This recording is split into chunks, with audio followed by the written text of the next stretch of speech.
America, Iran మధ్య శాంతి చర్చల పునరుద్ధరణపై నెలకొన్న ఉత్కంఠకు ప్రస్తుతానికి తెరపడలేదు.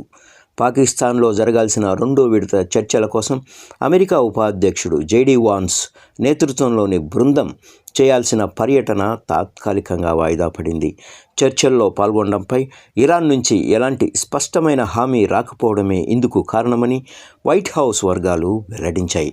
మధ్యవర్తిత్వం వహిస్తున్న పాకిస్తాన్ ప్రధాని షహబాజ్ షరీఫ్, ఆర్మీ చీఫ్ ఆసిమ్ మునీర్ అభ్యర్థన మేరకు ఇరాన్తో కాల్పుల విరమణ ఒప్పందాన్ని నిరవధికంగా పొడిగిస్తున్నట్లు అమెరికా అధ్యక్షుడు డొనాల్డ్ ట్రంప్ ప్రకటించారు.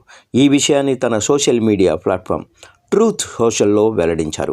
ఇరాన్ ఒక స్పష్టమైన ప్రణాళికతో ముందుకు వచ్చే వరకు ఈ సీజ్ ఫైర్ కొనసాగుతుందని తెలియజేశారు. అయితే కాల్పుల విరమణను పొడిగించినప్పటికీ హార్ముజ్ జలసంధిలో అమెరికా నౌకా దిగ్బంధనం కొనసాగుతుందని ట్రంప్ స్పష్టం చేశారు. ఇదే అంశం చర్చలకు ప్రధాన అడ్డంకిగా మారింది.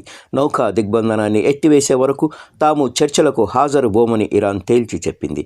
అమెరికా చర్యల వల్ల వారి చిత్తశుద్ధిపై అనుమానాలు ఉన్నాయని ఇరాన్ విదేశాంగ ప్రతినిధి ఇస్మాయిల్ బఘాయి పేర్కొన్నారు. దీంతో కాల్పుల విరమణ కొనసాగుతున్నప్పటికీ ఇరు దేశాల మెట్టుదిగని వైఖరి వల్ల చర్చల ప్రక్రియలో ప్రతిష్టంభన ఏర్పడింది.